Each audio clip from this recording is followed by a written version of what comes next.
Welcome back to Forbidden Knowledge News. I'm your host, Chris Matthew, and tonight I want to welcome award-winning TV producer, filmmaker, radio talk show host, and lecturer, and considered to be an expert in the occult, trauma-based mind control, Illuminati symbolism, and ancient civilizations.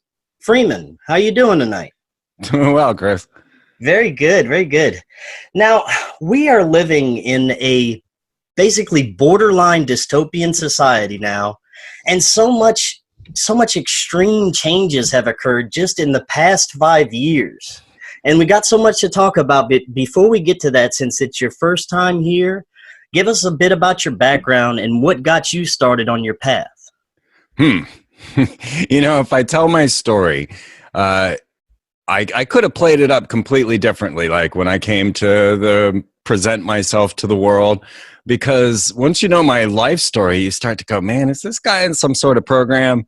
And, after doing some deep research into mind control, you realize none of those people know whether or not they were victims of MK Ultra or whatever, Brittany, Ann, and Nicole, things like that. You don't know. But, my life has been so strange from the beginning. My mom, she was raised by a witch, a healer, if you will. We call her a witch, but in Europe, that's a whole different story. But, she was like this woman that would go out and do rituals under the full moonlight to heal cows from warts, stuff like that. And that was because my mom was running away from the Nazis. And so she was sent to France. So, that's my mom's side. Then dad, he's a Freemason, was on Killer One submarine with Jimmy Carter, and then chased flying saucers for Project Blue Book. He was a, worshipful master in the Freemasons, and I didn't know any of this stuff, right? So my life as well, I've always been somewhat genius. And so I'm stuck in these high-level classes in school, and I took this course in elementary school that my family doesn't even know about. I'm like, well, you remember when I was stuck in that room with just like 5 other kids, and we were just given all of this data? There were just note cards after note cards for you to study, and then take, tests on at self-paced. And there was only like 5 of us in this class, and my parents are like, no, I don't remember anything about that. So I've been, I always wonder, like, what details were injected into me at that age, because like I feel I learned that Friday the 13th was coupled with the Knights Templar in elementary school, with that story. So, once my story kind of builds up, it looks a little like, maybe, I've lost time after witnessing a giant UFO over Daytona Beach. And after that event, I started kind of predicting the future. But I've never played it up as like I was abducted and given the future or anything like that, which, a lot of times on television or whatever, you could play these things up, say I went to Mars or whatever, but no. But I did have this UFO experience, and then afterwards I started predicting things, but I never associated these two things. They just kind of happened at the same time because I had very real reasons for why I would predict something. So here I am, my little poodle, going through the world. I'm a nomad. I'm someone that just travels around and experiences life in the grandest styles, probably more than I know. Poor little poodle. She's been everywhere. She was on that school bus for a year traveling with me. Okay, so let's see if I can get this to the point. So I started to discover things about our planet. I realized my dad was a Freemason. I started to learn that he was associated with Project Blue Book and that, all this other stuff. And all my life, I've been into this stuff. I thought Akhenaten was a common household term. UFOs, all of that. All my life, I've studied these things. Never once in my life did my dad mention that he was involved. I didn't know about Freemasonry or anything like that until I got to college, and I met this crazy magician, and he opened up the doors to Aleister Crowley and Rosicrucians and Golden Dawn, and then he opened Freemasonry. And when I saw the signs and symbols in Freemasonry, I said, well, I know this stuff. And he's like, well, how could you know this? We didn't even know what the word esoteric meant. This is 1991. Right. No Dan Brown, none of that stuff existed yet. Nobody knew about any of this. And this crazy magician in my honors class in college, and he's teaching me all this stuff. So it turns out that's when I realized, oh my God, my dad's a Freemason, college, right? And I was a late bloomer. I went to college at 25, right?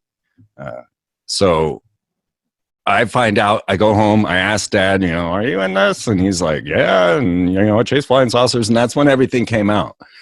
And so I'm in disbelief. My entire life I've been into all this stuff. I never talked to my dad. He doesn't talk to me. We never really got along.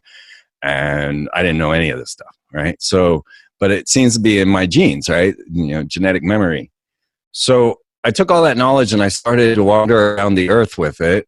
And I started recognizing signs and symbols everywhere that related to Freemasonry and such. And one day while I was wandering through Austin, Texas, this guy overheard me talking about how I predicted 9/11 and some other things. And he's like, you need a TV show.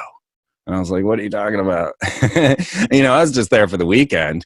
And he's like, no, would you do it? I'll write you a check right now for the cost. And you just go sign up, all right? Put on a TV show. And wow. So I'm like, I'm just here for the weekend. I don't live in Austin, Texas. I'm living in my van on 37th Street. They call it Christmas Light Street. And, I'm just here for the hang.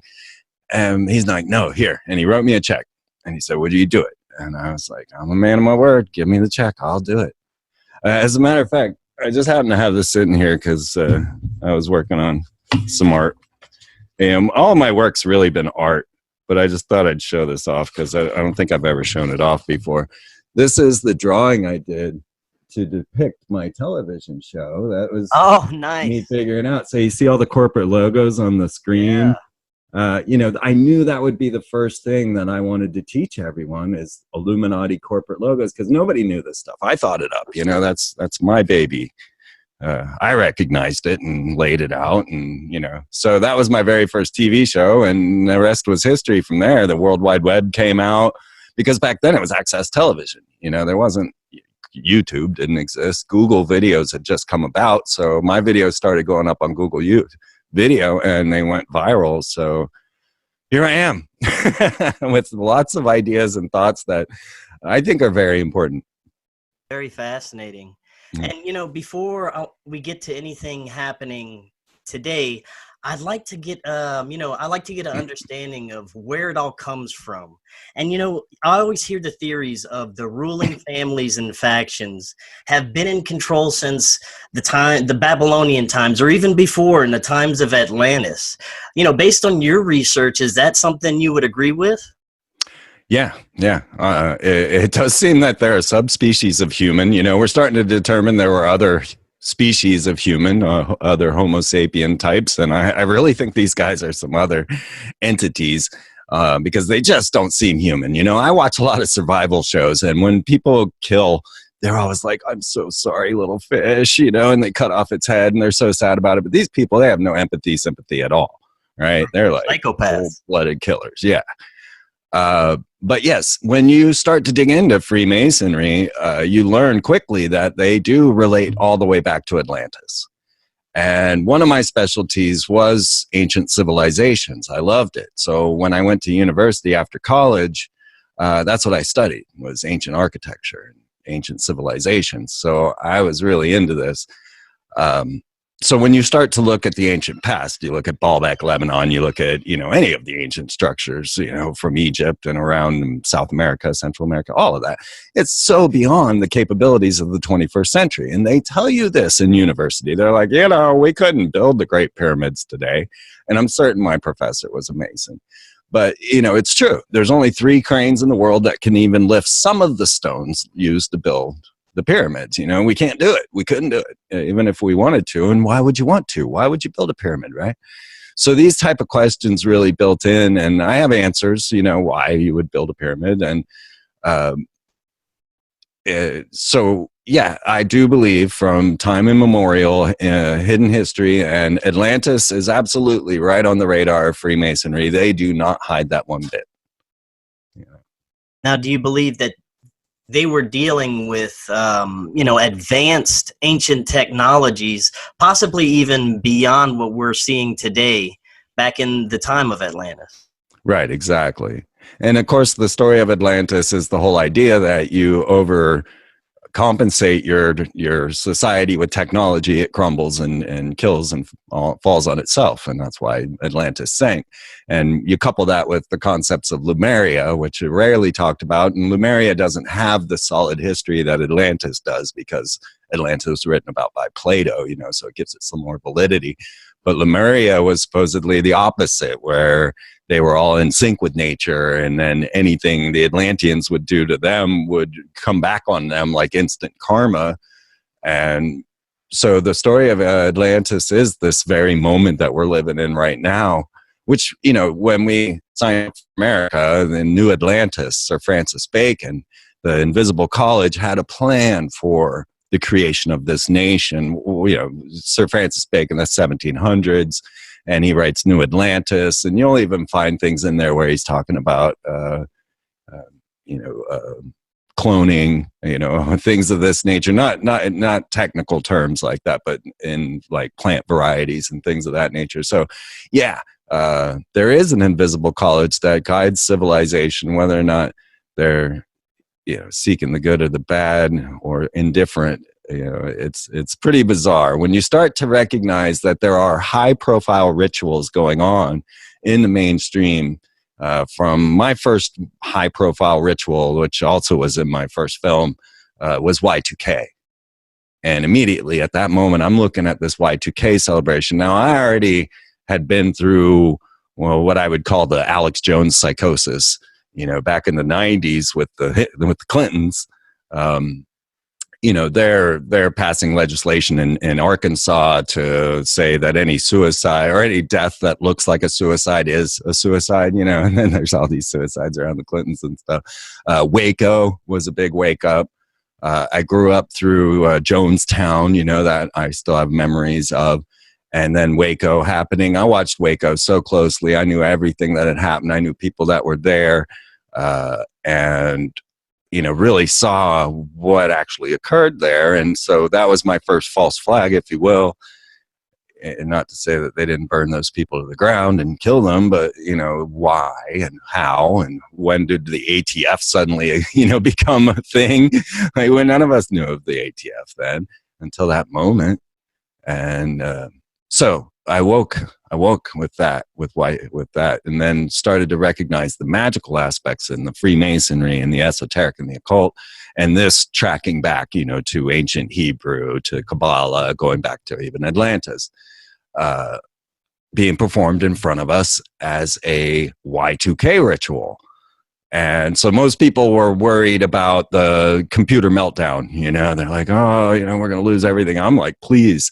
But what I knew is, and what I kept saying to people is, but they're capping the Great Pyramid with gold. And no one really understood the implications or why this would shock me.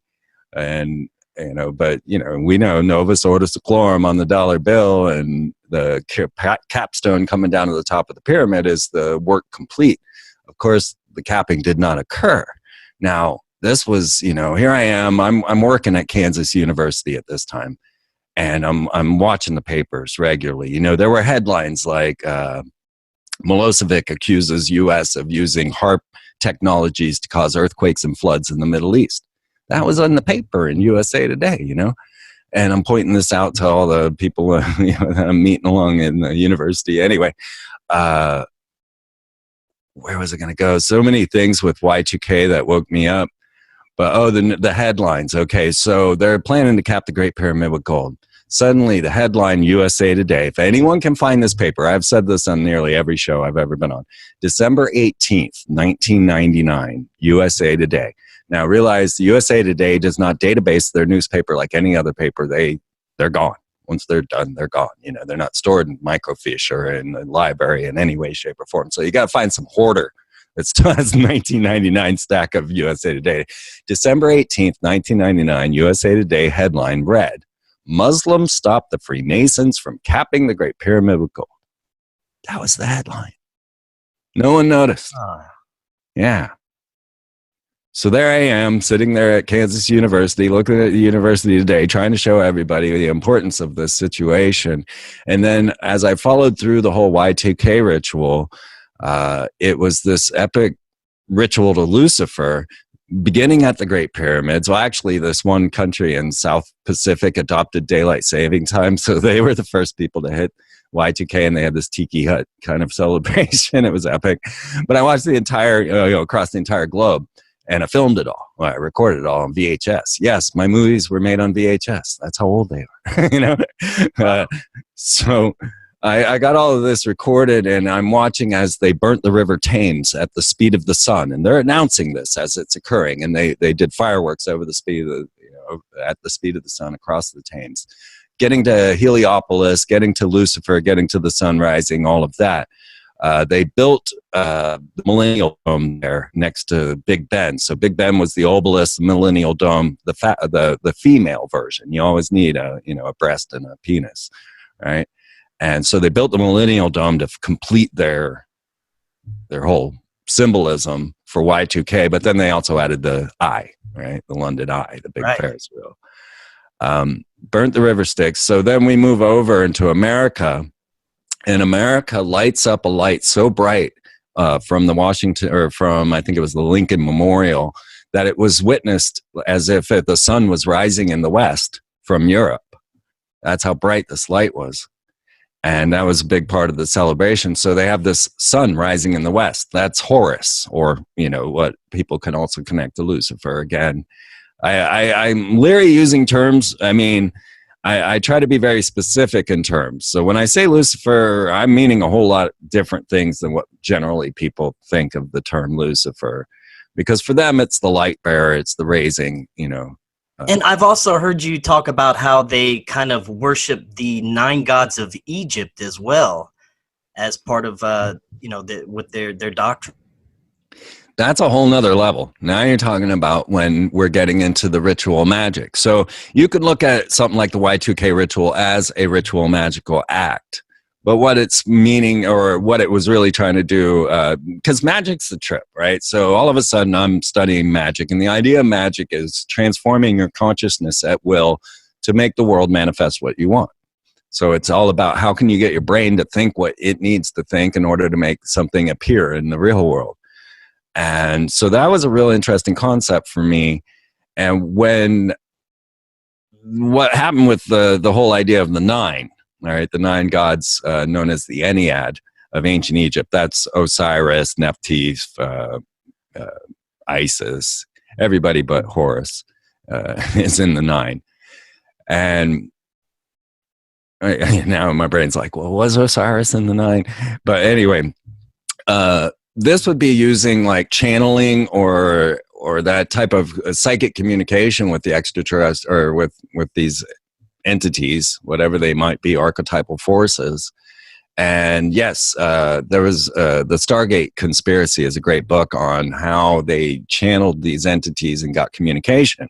When you start looking into that, then you find like Aleister Crowley, you go back to his communications with Awas, and you look at Awas and you see a gray.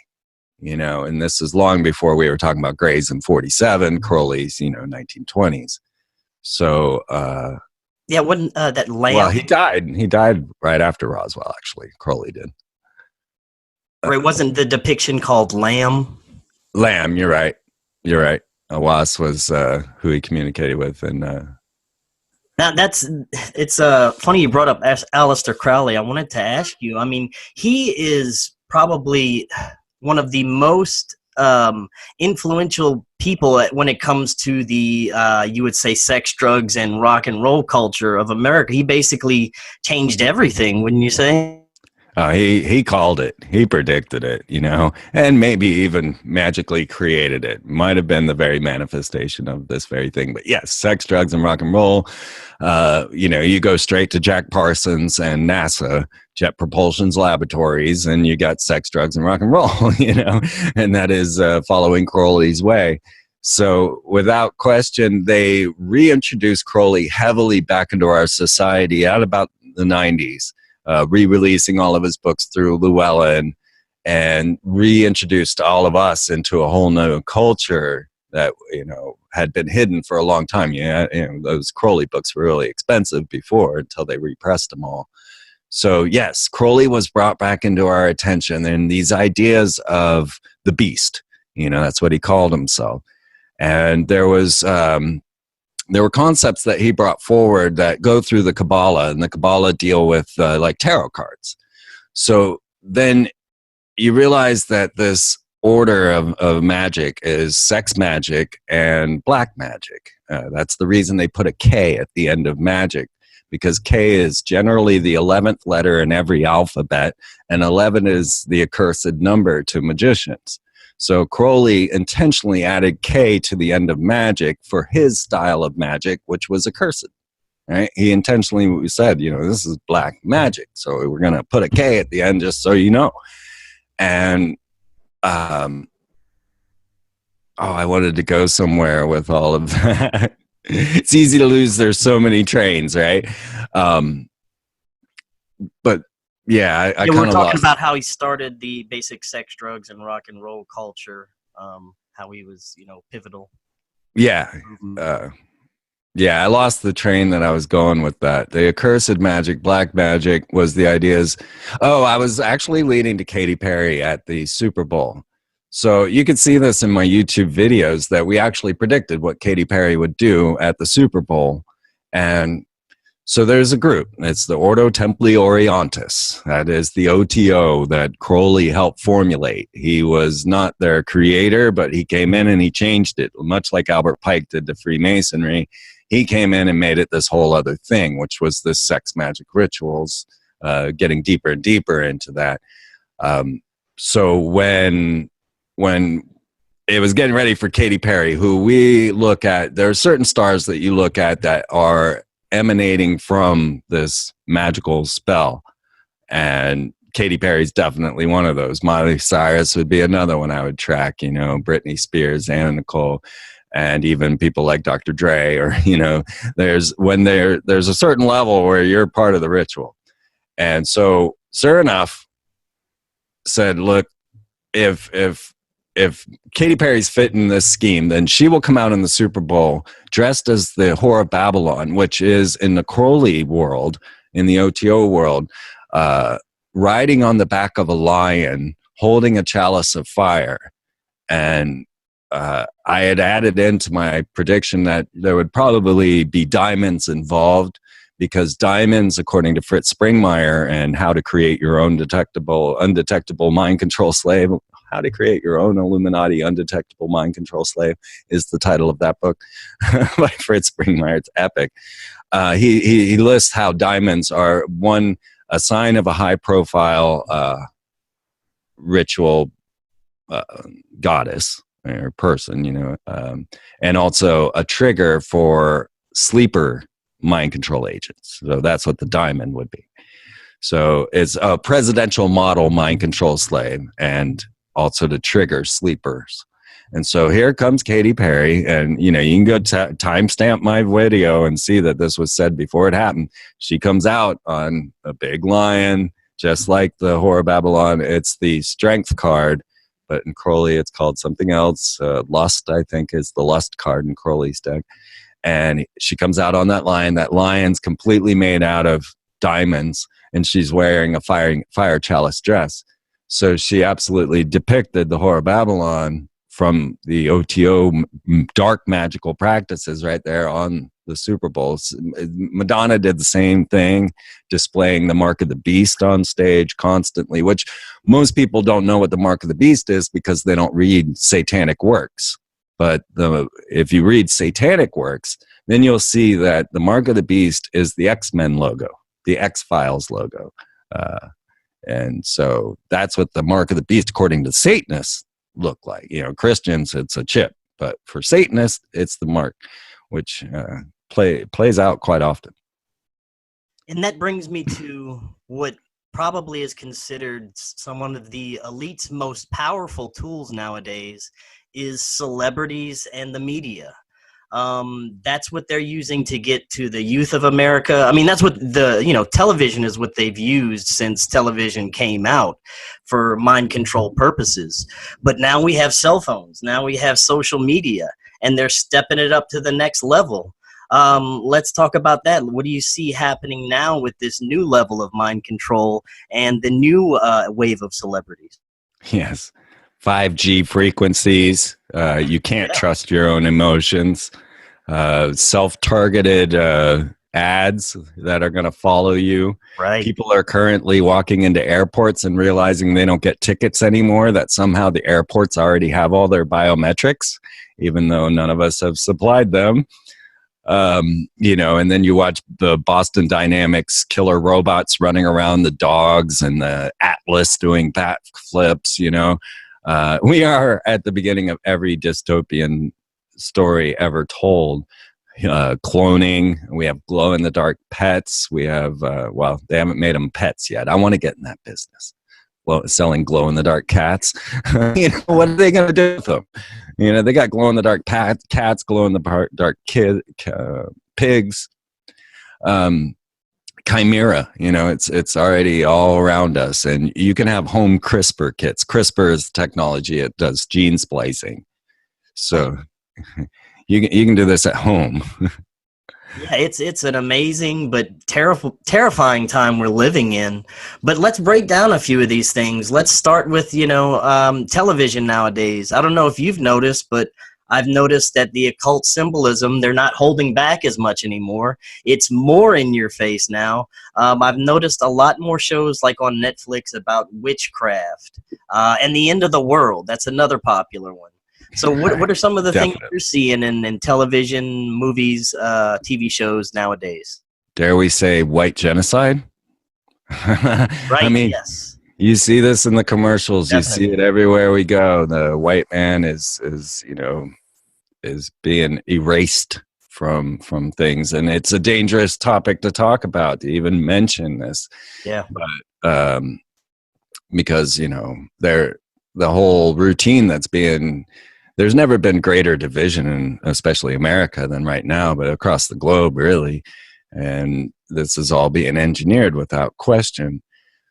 What do I see with Hollywood? Well, realize that Disney has always been the media arm of the military from day one. They don't hide this. You can go watch Disney on the front lines, and that's all of their documentaries and military promotional cartoons that they made. They had cartoons on how to take out tanks.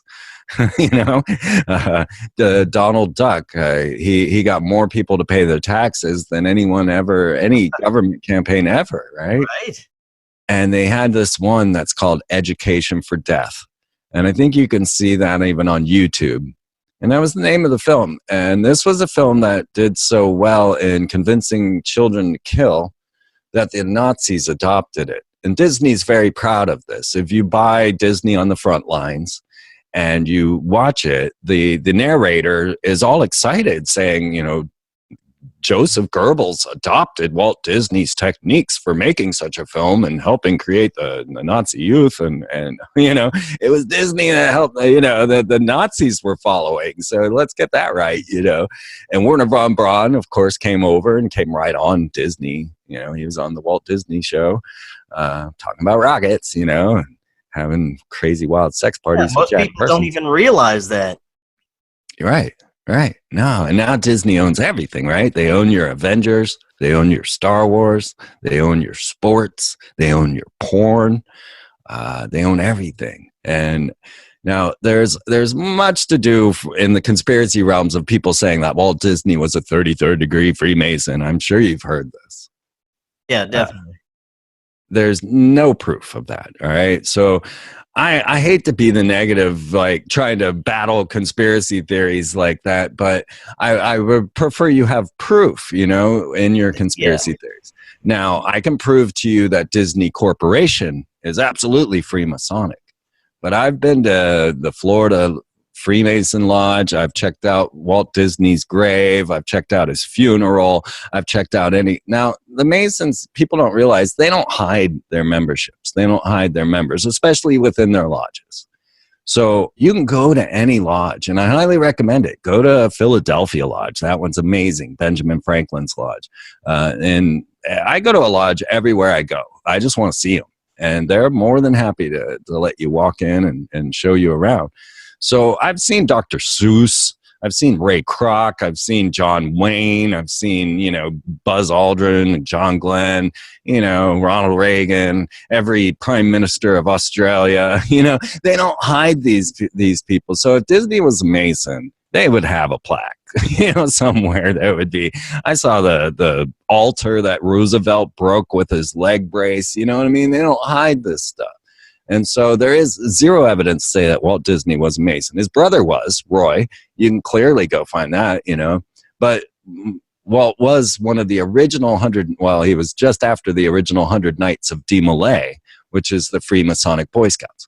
But that's not to say that Disney Co., the corporation, is not Freemason. When you ride down Thunder Mountain, you will see H. Abiff's working tools. Only a Mason would know what that meant.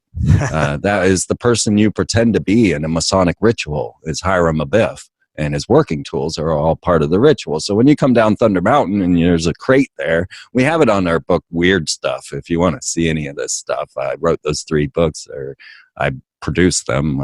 Jamie wrote most of what was in there, and then I picked up certain parts, but I did all the art and work and stuff. But Weird Stuff, man, I wish I had a copy sitting here, because I don't think Weird Stuff gets around enough. I know there's George Bush's helicopter pilot used to leave copies of Weird Stuff around the Pentagon.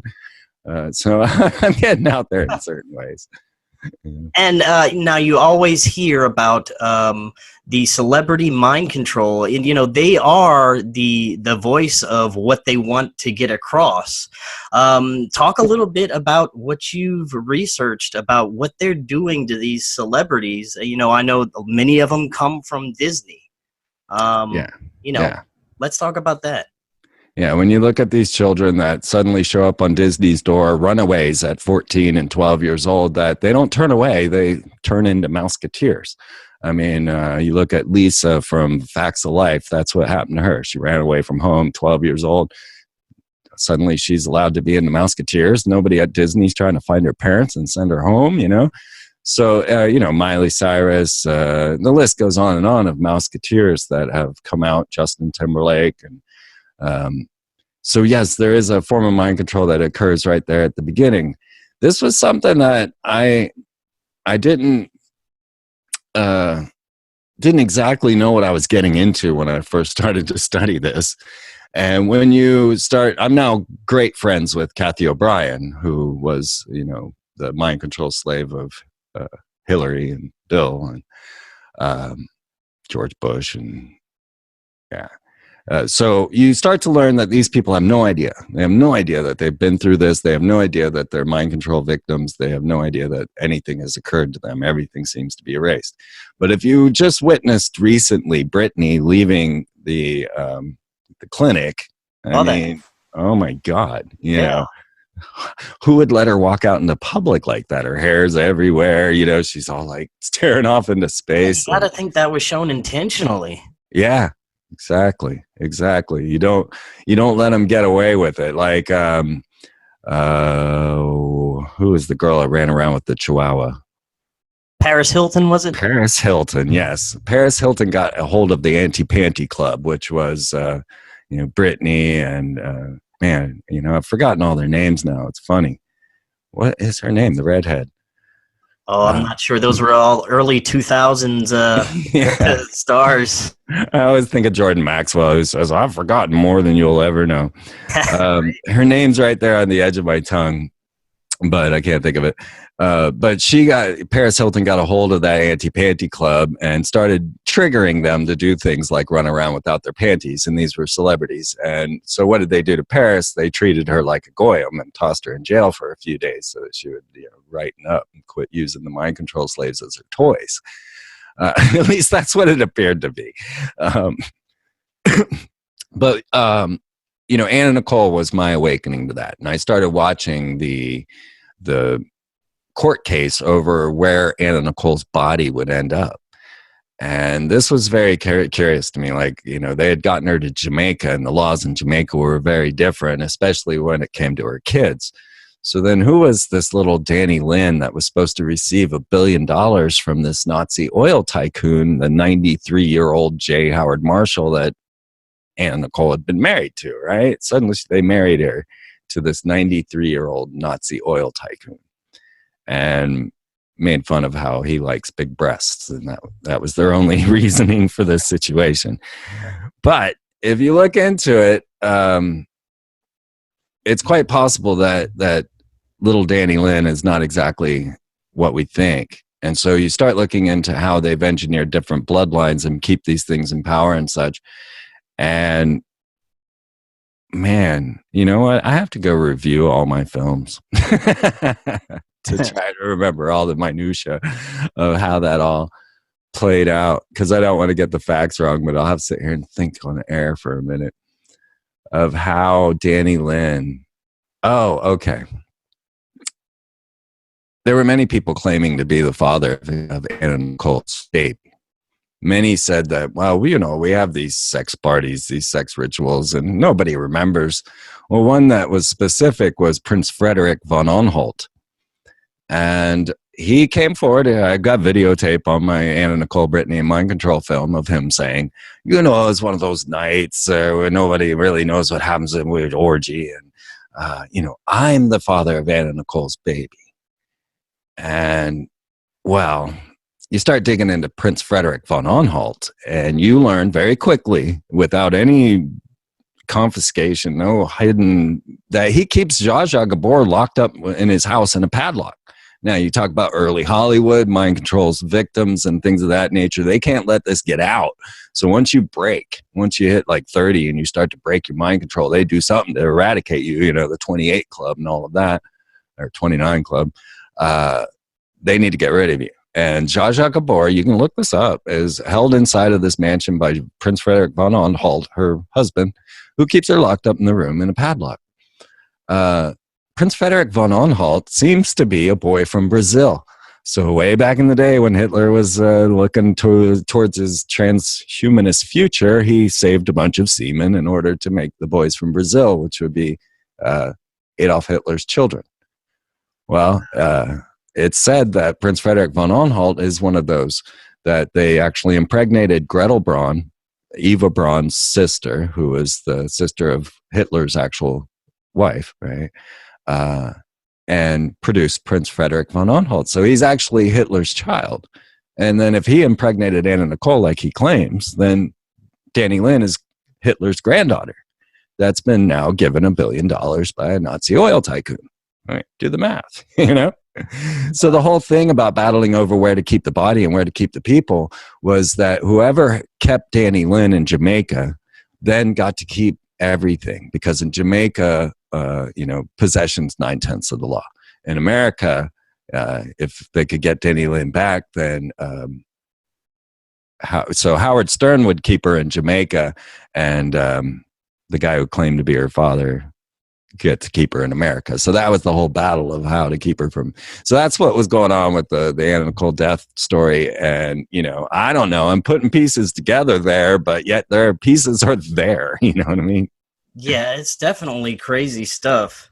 And one thing I notice now with the modern celebrities is that they go through a transformation. Like they show you through their music videos. They start out innocent, and eventually they get more graphic, and the videos get more raunchy until they're finally just making porn basically for their videos. Is this something that you've noticed, and is there some sort of like ritualistic reason behind this? Well, it's mostly for the destruction of society. It's social engineering to bring about these type of insolent children that are, what we call the millennials, or even worse. I mean, today, oh my God, it's crazy. But yeah, Miley Cyrus would be a classic example of that. She was Hannah Montana, Disney show, loved all the children. Everybody loved Hannah Montana. We did a Hannah Montana film where we went through every store. And we went for a year and filmed in every single store, from hardware stores to any store you could think of. And we found a Hannah Montana product in every single store, if not hundreds, like, entire aisles of Hannah Montana in the aisles of Walmart and Target and such. And we made this crazy film, I called it Miley Cyrus Exposed. But so, yeah, there's Miley Cyrus, Hannah Montana, constantly shown in a phallus position with her microphone on all the boxes and stuff, sold to all the children. Then she comes back as Miley Cyrus, and she's finally making her presentation to the world as herself. What's her first video? She comes out as a black angel with black wings, and she's in a cage. And the whole song is, you can't tame this, you can't stop this, you can't change me. And so all the little girls are singing this, you can't change me, I'm going to do what I want to do. You can't stop me, I'm in control of everything. And that's the type of mentality that they're building. Then you go over to Katy Perry, and she starts coming out with like E.T., and I made a video on this in my Aliens from Hell presentation. E.T. is, let me be your victim, fill me with your poison, I want to have your supernatural extraterrestrial baby, which is the next layer of this puzzle as we start to get into supernatural communication with extraterrestrials and having, incubus, succubus, having babies with our children. That's what little girls are singing to with Katy Perry, fill me with your poison, inject me with your, it's crazy. So yes, that is, it's social engineering on one main level, and it's also ritual magic on another, They two kind of play together. And that also kind of ties in with the transhumanism movement as well. I mean, we have people trying to get rights to basically become animals or inanimate objects. It's getting ridiculous now, the lengths that people are being allowed to go to do this. Yeah. Gender. I mean, how many genders are there now? I've lost count. And yeah, this has all been, a big plan to destabilize the social core, the family core, and to always distract you from your true powers, which lie within synchronicity, communication, making connections and bonds with other people. That whole thing has been lost. I mean, especially with the World Wide Web and social media, now it's ego, over and over again, it's just ego. And can I outdo this? Can I outdo that? And it's all just about destroying the central core. It's been a long plan from the Frankfurt Plan in our schools and all of that, just to bring about the dissolution of the family core and having nothing that you can believe in. I actually consider heavy metal and Christianity on the same level. It's funny that they're battling one another, but if the Christians would recognize that there's Metalgate, is what we call it, in the destruction of heavy metal, because heavy metal inspires people to feel sovereign. And there's been tests done on people listening to heavy metal. They don't get aggressive or angry. They feel empowered. And it's same with Christianity, and you go into your church, and so there's a Christian gate and there's a metal gate, and the Christians will never realize that they're on the same plane as heavy metal and trying to save the world. But right. Yeah, and I also see a suppression of consciousness, basically, that they don't want us exploring the powers of our consciousness. And, especially with the advent of AI, they want to integrate us with computer systems. They want us to lose basically what we are as humans. Yeah, without question. And when you start to look into the early days of transhumanism, I mean, I learned it from occultists. They were the first ones going, I can't wait to jack in, and I just talked to physicist Dr. Richard Allen Miller, who was talking about how really when you look at a computer, it really is a magic spell. Actually, that was someone else, but just that whole idea that you can engineer a ritual, a grimoire, and then set it into motion inside of the computer is very much like a ritual spell. But yeah, we've definitely, there's this whole point of engineering children that have no parents, that have no ties to anything, so that, and then the consciousness, yes, they don't want you seeking out synchronicity. They don't want you, like, I was a nomad, right? So at 16 years old, I became a beach bum. I just was not built for the real world, and I couldn't do it, right? So I just went and lived in my car at the beach, you know. I didn't think about it. I didn't question it. And in the same way, I jumped in a van and just started traveling across the country. Never guessed, never questioned, didn't even know where I was going, and didn't know how to take care of myself or anything. And when people asked me after I'd return after a year or summer or something, however long I was gone, they're like, well, how did you get gas? How did you get food? Where'd you sleep? And it wasn't until I was asked that I ever even thought of those things. It's just every day there was something new, and it led me to something, and I got fed, and I did this, and I did that, and I did more than anyone I know. You know, I've probably lived 3 or 4 lifetimes already compared to what most people go through in their lives, because I was a nomad for so long. So I quickly learned that there was a higher power in my universe that was guiding me. And, you know, it just, the amount of miracles that happened, the amount of times that something came where you're like, how could that be? It was just so many.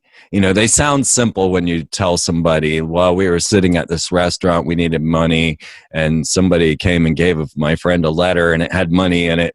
And then we were moving and we were trying to get to this place. Now we had a little bit of money, and somebody else showed up and said, hey, I need a ride.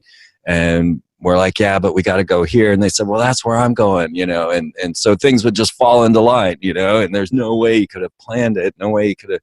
And so that, as I traveled for 20, 25 years, you know, that started to close. The iron fist was closing. The places where I was free to hang out were no longer like in Boulder, Colorado. They started putting up fences all over. You couldn't walk down the street with a dog anymore. Little things that would just inhibit the free people from traveling around. Backpacks not allowed. You know, fences all around the lawns. People putting spikes on chairs and stuff. You know. And we were I was squeezed into the real world. I didn't want to be here. And then I got the TV show, which, you know, I did for free for years. You know, I didn't charge for anything for a decade. So I was still living on couches the whole damn time. But, you know, this works. And this is something they don't want people to figure out. I run around saying, quit your job, save the world. And people don't really get the gist of what I'm saying, because they think that we have to think out every system in order to project ourselves into the future. And I'm saying, no, actually, there is a cosmic guidance that will lead you forward if you allow it. And if you go, you got to go. You got to go meet the people. You got to talk, you know. Friendship was my currency, is what I would say. But everything couldn't have gone better. Like, if I had tried to plan it, it would have never worked.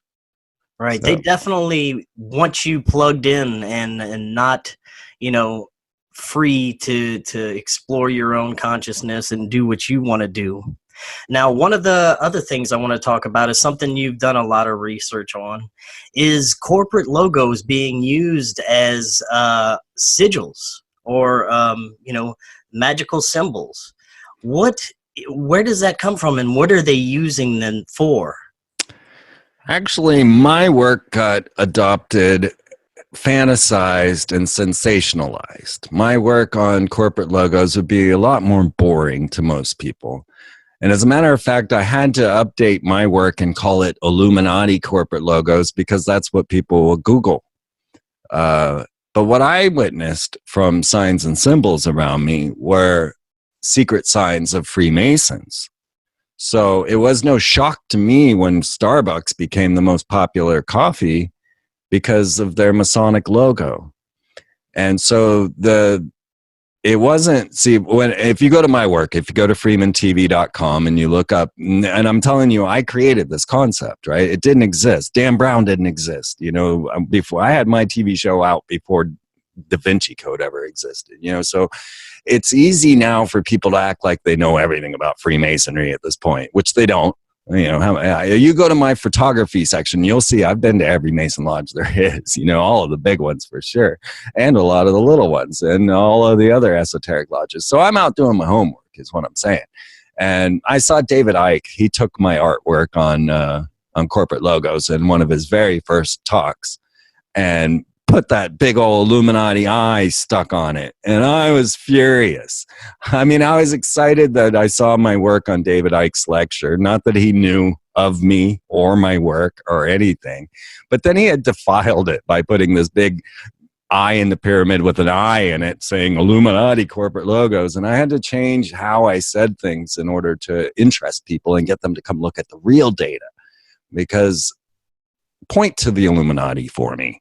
And if you can find the Illuminati using an eye in a pyramid symbolism, I want to know about it, because I can't find it. And there's so much disinformation about just the word Illuminati. Well, exactly. It became a catch-all term, you see. So all of a sudden, and I think it was probably David Icke. And they, you don't think about those sort of things when you're doing it. Like when David Icke would give a lecture about the Illuminati, he means, the bloodlines. Or if you were listening to Myron Fagan and he was talking about the Illuminati, he was talking about the actual Illuminati, the Bavarian Illuminati, and he was relating it to the Council on Foreign Relations. So if you go to Myron Fagan, then that's the Illuminati, which would be more sense. Council on Foreign Relations, Trilateral Commission, all of those guys, the social engineers. Right. But then this term Illuminati took on this whole other connotation of these wizards that are at high and can control everything from, their magical puppet strings. When initially corporate logos that you see aren't magic spells, even if there's a pentagram on Texaco, which took me forever to find a picture of. There were no Google images back then either. I had to drive around and take pictures or film the corporate logos in order. And I was in Texas. I thought I'd find a Texaco no problem to get a pentagram out there and show you what I was talking about. But man, I couldn't find it. Anyway, so what you see and what I saw was, after a deep study into Freemasonry, because my dad being one made me very interested. I read Morals and Dogma. I read all of the Masonic works. I know every ritual. I know every aspect of it. I even translate their coded books because I love to do things like that. Figure out the code, figure it out. But you can't figure out their code unless you know the ritual. If you know what's happening with the worshipful master and the warden, then you can fill in the code, So I have coded books from my dad of Eastern Mediterranean pass rituals and all these other rituals that are, not known to the general public. Now you can get these rituals online. You can go look at Freemason rituals and you'll find it online. Very small. Most of them come from this book called Mahabone, which I own. It's actually sitting right up there. Mahabone is the most secret word of a Freemason. So what had happened is, you take a secret society who doesn't really have any interest in magic per se. Now, which the Freemasons, they don't care. My dad's like, I'm like, did you read this Morals and Dogma? And he's like, I don't read any of that gobbledygook. They don't care about that. They're in the Masons to get the good gigs, to do high, you're not going to get a top secret clearance generally if you're not already a part of the Brotherhood, Right. You're not going to be on Killer One with Jimmy Carter and stuff, like my dad. So the Freemasons aren't as intriguing as people wish they were. Now, sure enough, up on other levels. But then there's different orders within Freemasonry. So then you got all that. Then if you went to an OTO lodge where they're having a sex orgy ritual, you'll find many Masons in there, because a lot of Masons are interested in magic, but they'll never admit it in the Mason lodge. But in the OTO lodge, they'll say, yeah, I'm a Mason, they'll admit it during the sex ritual, but they won't admit it that they've been to the sex ritual when they're around their brethren. And so most Freemasonry is, this idea of generosity and charity and taking care of others. And if you read Morals and Dogma, it never once says that Lucifer is God. That's another thing people say all the damn time. Obviously never read Morals and Dogma, because it doesn't say that anywhere. It does say strange name to give to the being of light. That's all it says. That's the only mention of Lucifer in Morals and Dogma. And I'm not saying they're not Luciferians. I'm just saying, get your facts straight. You know what I mean? Like, they're not called the Illuminati. They're called the Freemasons. They're not worshiping Lucifer in Morals and Dogma, but they probably will tell you that they do worship Lucifer. But when they say Lucifer, they mean Prometheus. You know what I mean? They don't mean Satan or the devil. Yes. And so, it's language, right? So anyway, corporate logos, when you're looking at them, you're seeing Masonic signs of allegiance so that one corporation can recognize another, and then they get raised up, so it's the whole wink and nod. So Texaco and Shell, There's a classic example. That's Venus. The pentagram is a symbol of Venus, and then it has the Tau cross for the Texaco, which is the magical religious emblem, part of it.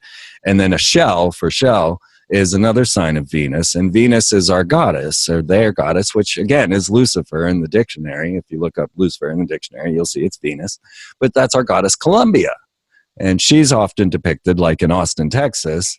Now this is where it gets really weird. So in Austin, Texas, there's a depiction of our goddess Columbia. People know that our capital is the District of Columbia, but it seems I was the only person to ask, well, who is Columbia? So I made an entire film about that. And it turns out that it really relates back to Lucifer, but Lucifer as Venus. And if you get to the clock tower where Charles Whitman, the mind control military sniper, shot everybody from the Texas Tower on UT, now that tower, that's right where Aleister Crowley's handwritten work of the Book of the Law is housed. So why is that there, right? So the handwritten works that were channeled from the pyramids that got Crowley to write the Book of the Law is right there at the UT Tower. And then there's this giant, then there's George Washington as a Mason. And then there's this beautiful Columbia with her wings spread on a boat being drawn forth by mermen, fish beings like Aquaman, And to her right, you'll see a shell. To her left, you'll see a pentagram. And then directly in front of her is the Capitol Dome of Austin. And on top of the Capitol Dome is another goddess who looks just like Semiramis from the ancient Sumerian. Semiramis. I mean, they say that they made the goddess on top of the Capitol of Austin look weird so that she would look normal from the ground. So when you look at her face, it'd look normal. But that's not true. You can't even see her face, for one. But if you hold up a picture of the goddess on the Capitol Dome of Austin, Texas, holding a pentagram again, then and put Semiramis up, you'll see it's Sumerian goddess that they have on top of the Austin, Texas. So now what you have is an obelisk, a dome, and a pentagram, right, with the goddess who represents Isis. All of these together are symbols from ancient Egypt of Sirius. And then you find that the Freemasons worship Sirius. And all of a sudden that pentagram takes on a whole nother meaning, because within Freemasonry, the pentagram is known as the blazing star, which is Sirius. So now you find an extraterrestrial connection that these brethren actually are all worshiping this star Sirius. And our goddess Columbia, Isis, Lucifer, all relate to that same story. Very interesting. Yeah. Still interesting, but not as exciting for people as this Illuminati. Well, right, but I mean, I'd rather hear what the real story is rather than this sensationalized BS that they're putting out, Absolutely. Now, we've got a few minutes left. For the last few minutes, I'd like to talk about some of the just events going on right now that are unbelievably strange. I don't do politics. I think every president is just a puppet. But Trump it's very strange times with him. Some of the things that's going on around this presidency. We've got the Space Force. That alone is just blowing my mind. Which I predicted. And all these other things that are happening with just him kind of pushing the envelope on just things that are being said. And it seems like agendas are being pushed in a certain way so that things will happen during the next election. What are your thoughts on everything going on right now? And with the censorship that's going on, it looks like they're trying to take down any platform we have. What do you see happening from now in the next 5-10 years? Well, I got to say, I love the Joe Biden molestation memes. They're hilarious. Even Donald Trump is tweeting these, And I just recently saw that JFK called Joe Biden a traitor. I don't know. I have to look deeper into that, but I saw it in a letter from JFK. Okay, so this is what I saw. And this was what kind of triggered me right from the get-go.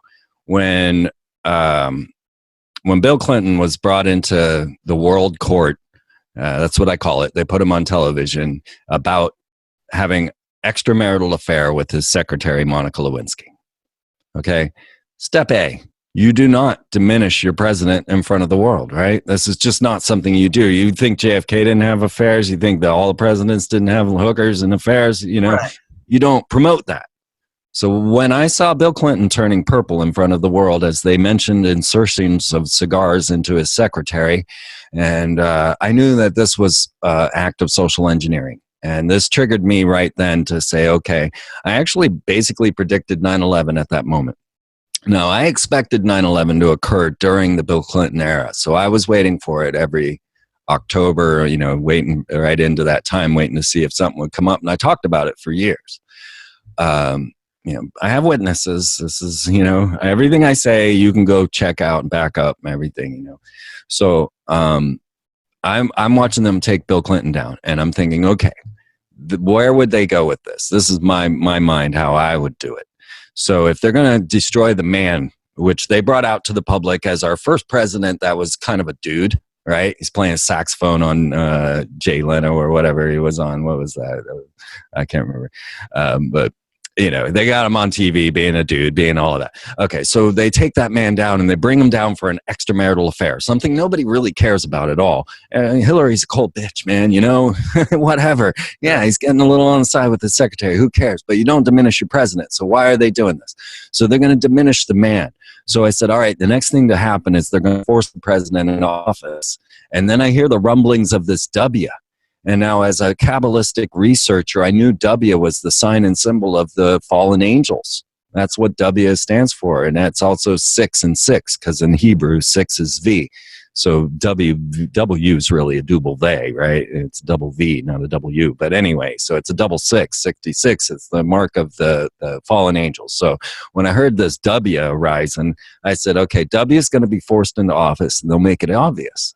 So sure enough, he was forced into office. They blamed it all on Jeb Bush, and everybody believed the story, right? But this diminished the idea of elections and voter fraud, right? And so then the next thing I said, all right, so now they need an ineligible president, someone who violates the Constitution. And sure enough, Barack Obama comes to play, and the birther movement starts. And they have this Orly Tate's heading it. She can't even speak English. Obviously, they didn't want anyone to really take off on this, but you know, the birth certificate was known by everybody, right? Like everybody knew the birth certificate was a fraud. This was intentional. Of course, I personally believe Obama was created in a cloning lab, but that's a different story. So the social engineering was to destroy the man, then destroy the system, and then destroy the Constitution. So now we're up to Barack Obama. So now I have what I call the honey boo-boo effect, which is making the rest of the world see America as a bunch of dumb rednecks that just want to kill anybody. And so that we are easily attacked by foreign forces, no one will care, right? It's part of the world scheme to make us look like honey boo-boo to the rest of the world. So President Trump was a perfect honey boo-boo candidate. You know, like no one respects the guy, and no one's going to take any, you know, we're at the bottom of the barrel scraping this president up into our scene. But at the same time, I feel like he's kind of a chaos trigger. But so for me, this was the plan from Bill Clinton on forward to the destruction of America to go to the global system. And then it's been a question of would they keep a semblance of our elections and having presidents, or would we just go ahead and open it straight to the UN? And so that's something that I'm still watching, but we're seeing this form. Kazakhstan is a place that very few people ever look at, but look at Astana. And when you see my film called New World Capitals, you'll see that Astana and other of these pre-planned cities are set up as ancient sigils of magic. Now you're getting into that with the seals of Solomon that are being used as plans, just like DC had the pentagrams and all of that in the street plans. The new planned cities like Astana houses the world religion, which is housed in the Pyramid of Peace. And this is this futuristic world in Astana in Kazakhstan where all the rockets are being launched. Like America hardly launches at all. Elon Musk and the space, SpaceX, they're doing all the launching. But, you know, what do you see from NASA, right? But Kazakhstan, they're launching to the International Space Station all the time. They are the main focus of the rockets. So we witnessed as NASA fell, and I watched this happen. just to bring this into the Space Force and all of this. I knew NASA was going down when they started the Ares program, and they started also then training the NASA astronauts on the SpaceX Dragon capsules. So the NASA astronauts were being led over to the public sector and being in that, and the NASA program was going more military with the Ares program. And so it wasn't much to guess that they were going to end the whole Columbia endeavor for the discovery of Atlantis, which was our space shuttle system, and bring about the new Space Force. And sure enough, hey, check this out.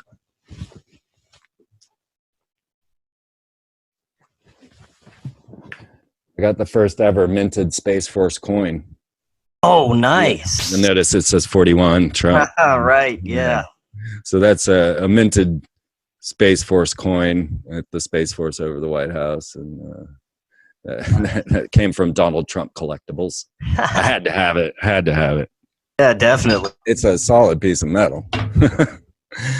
But okay, so that leads us to our future of, Gattaca, where like we started saying that people are walking into airports and realizing that they don't need tickets, and all of a sudden all their biometrics are known by the airports, and they never supplied that information in the first place, So we're there. We're already in the prison of this social engineered system of the beast, which is once, like Elon Musk said, if we let AI go, then you're creating your own immortal demonic dictator, And here we go. What are some of the things we can do as individuals, if anything, to kind of combat this so we can have a future? Well, I definitely recommend just, okay, so first of all, I've never given any of my information to create fear. My information has always been to create freedom. And so once you know that this plan is going on, once you know there are dark magicians in this, or once you know there's social engineering's Council on Foreign Relations, trilateral commercial, or people like Hillary Clinton, then you have an excuse to walk away, Why not? You don't serve this system. It doesn't serve you. So the whole purpose of me bringing this to the surface was tell you that you could quit. And I recommend taking a sojourn, taking a journey. Every spring, I just get in my van and I go. I don't know where I'm going. I've driven 100 miles and said, oh, I know where I'm going. I don't, and you need to go out but it's a real trial. It's something that you have to make friends. You have to be an open person. You have to challenge yourself with it, but you never know what will occur and how wonderful it'll be. So I say go out, and if you need a guide, then read the Celestine Prophecies by James Redfield, because that book came out a few years after I started my travels. And after I read it, I said, okay, that's what I'm doing. Like it defined it for me. Like, this is how I actually operate. I didn't have a book like this, but now that I read it, I see this is what I'm doing, and it works. And when I met James Redfield, I asked him about it, and he said, well, I was just taking what was going on in psychology now, and I wrote a story out of it as our new understanding of psychology. And sure enough, synchronicity is the key. It's the only way out. There's no way to battle the system. You can't do it. If you're in opposition, you can't win. Very well said. And Freeman, I want to thank you so much again for coming on tonight. That was excellent information, and I'm definitely going to have you back on again. Yeah, let's do it. Yeah, and get everybody over to freemantv.com to dig deep. 15 years of stuff, 7 DVDs, 3 books, lectures galore. There's whole conferences on my website for you to dig in. Definitely. I'm going to leave the link to all of that in the description. And once again, thank you so much, and you have a great night. You too. We'll see you next time.